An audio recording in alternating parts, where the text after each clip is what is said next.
అద్దరి చర్చ కావాలి ఏదైనా రాసుకోవాలి నీకు నా పెట్టాడు ఏదైనా మొదలు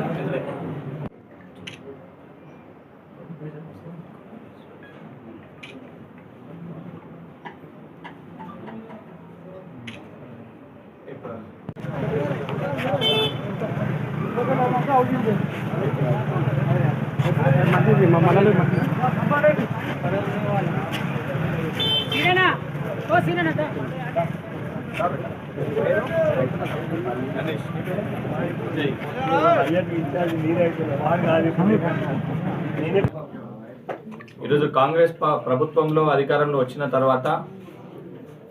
నియోజకవర్గాల వారీగా ప్రతి ఒక్క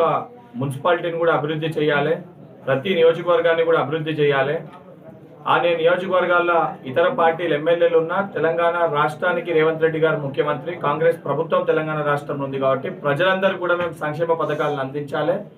ప్రతి కాన్స్టిట్యున్సీని కూడా అభివృద్ధి పదంలో ముందుకు తీసుకొని వెళ్లాలన్న ఒక ఉద్దేశంతో స్థానికంగా ఉన్న మా నాయకులు అదేవిధంగా మా కాంగ్రెస్ పార్టీ శ్రేణులు అందరి విజ్ఞప్తి మేరకు రాష్ట్ర ప్రభుత్వము జిల్లా ఇన్ఛార్జ్ మంత్రి గారు అదేవిధంగా జిల్లాలో ఉన్న శ్రీధర్ బాబు గారు, పొన్నం ప్రభాకర్ గారు, ముఖ్యమంత్రి గారి ఆధ్వర్యంలో, తుమ్మల నాగేశ్వరరావు గారి ఆధ్వర్యంలో ఈ రెండు మున్సిపాలిటీస్కి సంబంధించి ఏదైతే 30 కోట్ల నిధులు అనేటి కేటాయించడం జరిగింది. కేటాయించిన నిధులపైన ఈరోజు బీఆర్ఎస్ పార్టీ స్థానిక శాసనసభ్యుడు సిగ్గు శరం లేకుండా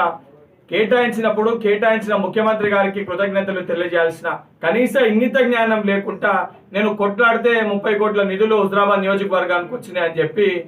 భుజాలు దడుపుకుంటుంటే చాలా హాస్యాస్పదంగా ఉంది. ఇప్పటికన్నా మీ ప్రభుత్వ హయాంలో కాంగ్రెస్ పార్టీ ఎమ్మెల్యేలు ఉంటే మీరు కక్షతోటి ఆ నియోజకవర్గాలకి మీరు నిధులు కేటాయించలే. ఈరోజు ఏ పార్టీ ఎమ్మెల్యే ఉన్నా తెలంగాణ ప్రజల సంక్షేమం కోసం ప్రజాప్రభుత్వం పనిచేస్తుందనే దానికి నిదర్శనం హుజరాబాద్ లో టీఆర్ఎస్ పార్టీ శాసనసభ్యుడు ఉన్నప్పటికీ కూడా ఇక్కడ ప్రజలకి సౌకర్యాలు కల్పించాలని ఒక దృఢ సంకల్పంతో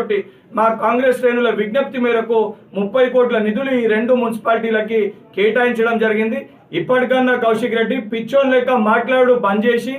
ఏదైతే నియోజకవర్గ ప్రజల సమస్యల పైన వారి యొక్క సమస్యల్ని ప్రభుత్వ దృష్టికి తీసుకొని వస్తే తప్పనిసరిగా పరిష్కరించడానికి ప్రభుత్వం సిద్ధంగా ఉంది. కానీ ప్రభుత్వం పరిష్కరించడానికి సిద్ధంగా ఉన్నప్పటికీ కూడా నువ్వు దాన్ని బురద జల్లే ప్రయత్నం నియోజకవర్గాన్ని అభివృద్ధి పదంలో ముందుకు తీసుకొని వెళ్ళనివ్వకుండా